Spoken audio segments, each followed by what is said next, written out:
जय गुरु गोरक्षनाथ, जय माँ मेलोडी साधकों। आपका स्वागत है हमारे ओम गुरु जी महामाया मेलोडी दरबार यूट्यूब चैनल में। इस चैनल पर आपको नई नई साधनाएं, गुप्त साधनाएं, मंत्र, तंत्र, डामर विद्या, मराठी विद्या सीखने को मिलेगी, जिससे आप अपना कल्याण तो कर ही सकते हो, साथ में दूसरों का भी कल्याण कर सकते हो। कोई रोगी, कोई योगी, कोई आपके पास आए जिसको कुछ दिक्कत हो, आप ठीक कर सकते हो, जन कल्याण भी कर सकते हो। और साथ ही अपने इष्ट देवी देवता से वार्तालाप करना, उनकी कृपा प्राप्त करना एवं सिद्धि भी इस चैनल के माध्यम से आप कर सकते हो। तो जुड़े रहिए हमारे ओम गुरु जी महामाया मेलोडी ग्रुप से।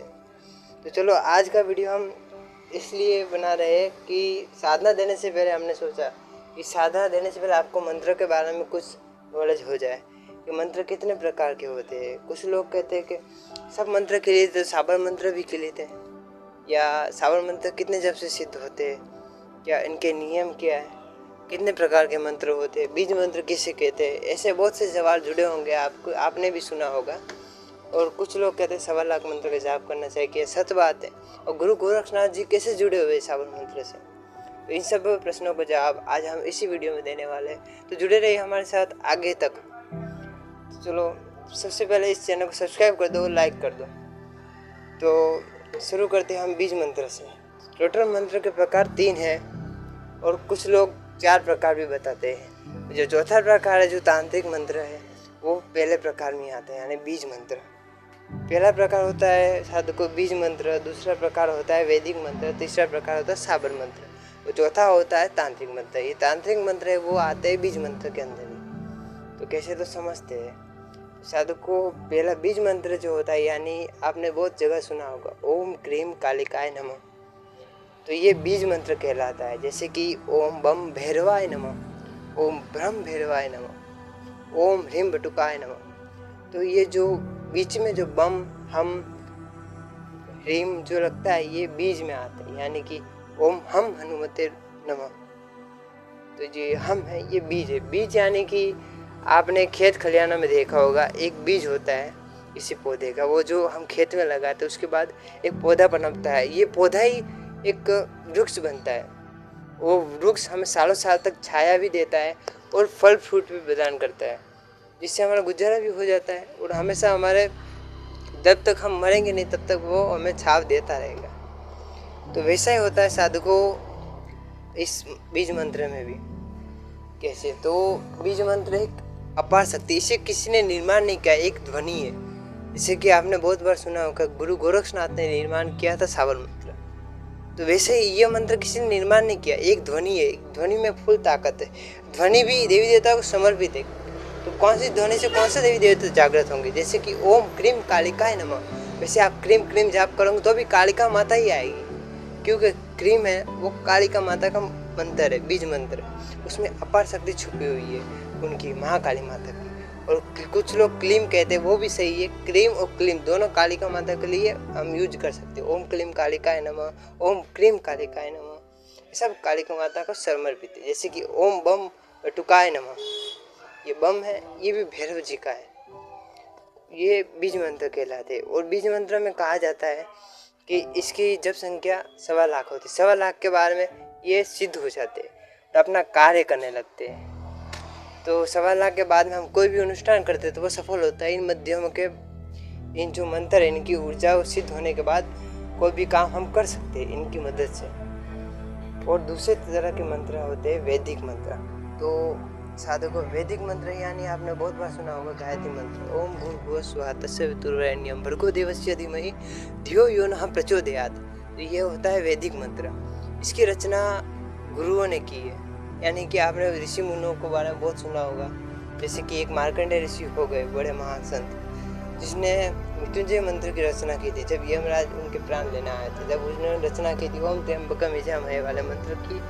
और महामृत्युंजय भी कहा जाता है, वो जो मृत्यु को भी वापस ला सकता है, इतनी पावर होती है महामृत्युंजय पे। उसका जाप उतना होना चाहिए। कुछ मंत्रों का जाप होता है 11 लाख, कुछ मंत्रों का जाप होता है 25 लाख। जैसे गायत्री मंत्र का 25 लाख बोला जाता है कि गायत्री मंत्र का जाप 25 लाख होने के बाद वो अपना काम करता है। और फिर उसको कुछ चीज़ें उसको साधक के ऊपर कुछ चलते ही नहीं है। वो साधक अपने आप में एक देवत समान हो जाता है 25 लाख के जाप करने के बाद। अपन साधक उस लायक होना चाहिए। साधक को इस तरह के होते हैं वैदिक मंत्र। वैसे हर मंत्र के अपने एक गुण होते हैं। जैसे बीज मंत्र के आपको बताया बहुत सारे गुण हैं। वैसे बीज मंत्र में तो कहा जाता है कि इस जन्म में हम अगर जितने जाप करते हैं इस बीज मंत्र के, उस मरने के बाद अगले जन्म में हमें बीज मंत्र के उसके 25% जितना परसेंट इस जन्म में जाप किया उसके 25% हमारे साथ आता है, अगले जन्म में हमारे साथ देता है। जैसे कहा जाता है बीज मंत्र के बारे में। तो वैदिक मंत्र भी अपने आप के गुण है। सब मंत्र अलग अलग, जैसे सावन मंत्र में भी है। तो हम चलते हैं अब सावन मंत्र पे। सावन मंत्र क्या है, कैसे क्या क्या क्रिएट है। तो सबसे पहले सावन मंत्र को जानने से पहले हमें जानना होगा गुरु गोरक्षनाथ जी को, जिसने सावन मंत्र का प्रचार किया, सावन मंत्र का निर्माण किया बहुत सारी भाषाओं में। तो ये गुरु गोरक्षनाथ जी कौन थे? ये गुरु गोरक्षनाथ जी शंकर भगवान के शिव अवतारी रूप थे, जो बहुत ज्ञानी, बहुत कुशल, बहुत शक्तिशाली थे। उनके गुरु थे गुरु मच्छिंद्रनाथ जी। वैसे गुरु गोरक्षनाथ जी का इतिहास तो बहुत लंबा है, वो कभी मैं फिर आपको कभी आगे के वीडियो में बताऊंगा उनके इतिहास। आपको जानना होगा तो आप कमेंट में अवश्य लिखिएगा। तो गुरु गोरक्षनाथ जी के जो गुरु थे गुरु मच्छिंद्रनाथ, उन्होंने मत्स्य से जन्म लिया था। गुरु गोरक्षनाथ जी जन्म से ही गुरु मच्छिंद्रनाथ जी के साथ थे। तो उन्होंने कई विद्याएं सीखी थी, कई शक्तियाँ सीखी थी अपने गुरु से। गुरु जी ने सोचा एक दिन कि अब परिपूर्ण हो गया है, साधक गोरख पूर्ण हो चुका है। उसकी जिस कामना से उसका जन्म हुआ था, जिस उद्देश्य से उसका जन्म हुआ था इस धरती पर, नाथ परंपरा को अमर रखने के लिए, जन कन्या के लिए, जो सावन मंत्र है उसकी रचना करने के लिए। तो उन्होंने गुरु गोरखनाथ जी को बुलाया और कहा कि हे गोरख, जा, मेरे कहने से, ये मेरा आदेश है कि तू पर्वत पर जाकर के एकांत में जाकर शिव शंकर की 12 साल की तपस्या कर। और जब शिव शंकर जटाधर गंगाधर के सामने हो तो उनसे एक ही बात कहना कि मुझे साबर विद्या प्रदान करें, जिससे मैं जन कल्याण कर सकूं, नाथ परंपरा का नाम, 14 सिद्धों का नाम, नाथों का नाम अमर कर सकूं, ऐसा कहना। तब शिव शंकर आपको जो साबर विद्या है वो प्रदान करेंगे, जिससे आप जन कल्याण कर सकोगे, नाथ पंथ का भी नाम अमर हो सकेगा। तो अपने गुरु का आदेश मानते हुए गुरु गोरक्षनाथ जी एक पहाड़ी पर गए। वहाँ पर 12 साल तपस्या की। तो उन तपस्या से खुश होकर, उस साधना से खुश होकर शिव शंकर ने उन्हें दर्शन दिए और बोला, कहो गुरु गोरख, तुम्हें क्या चाहिए। तब अपने गुरु के आदेश से गुरु गोरक्षनाथ जी ने कहा कि हे महादेव, हे शंकर भगवान, मुझे अपनी साबर विद्याएं दीजिए, जिससे मैं लोक कल्याण, जन कल्याण कर सकूं। तो शिव शंकर ने अपनी साबर विद्या सारी गुरु गोरक्षनाथ जी को प्रदान की, जिसे गुरु गोरक्षनाथ और नौनाथ विश्व के, भारत के कोने कोने में जाकर अलग अलग भाषाओं में साबर मंत्रों की रचना की और उसकी प्रचार किया। जैसे साबर मंत्र आप सुनोगे तो कई भाषा में अटपटे मंत्र मिलेंगे आपको। जैसे कुछ मराठी में मिलेंगे, कुछ गुजराती में, कुछ मारवाड़ी में, या फिर कुछ आपको बंगाली में मिलेंगे। ये भारत के कोने कोने में, विश्व के कोने कोने में उन्होंने जाकर अपने साबर मंत्र की रचना की वहीं के भाषा में, जिससे आम लोग उसका उपयोग कर सकें। जैसे गुरु गोरक्षनाथ की महिमा अपरंपार है। वैसे तो मुस्लिम मंत्रों में भी अपना हिंदू का जो गुरु गोरक्षनाथ जी रचित सावन मंत्र कई सारे मुस्लिमों में भी है, और ऐसा प्रभाव है हमारा गुरु गोरक्षनाथ जी का।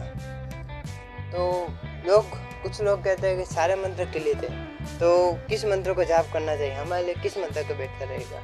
तो जानकारी के लिए आपको बता दूं कि सारे मंत्र क्लियर नहीं है। शंकर भगवान ने सिर्फ कलयुग के शुरुआत में कुछ मंत्रों को क्लियर किया था, जैसे कि बीज मंत्र को क्लियर किया था, और वैदिक मंत्र को क्लियर किया था। सावन मंत्र क्लियर नहीं है।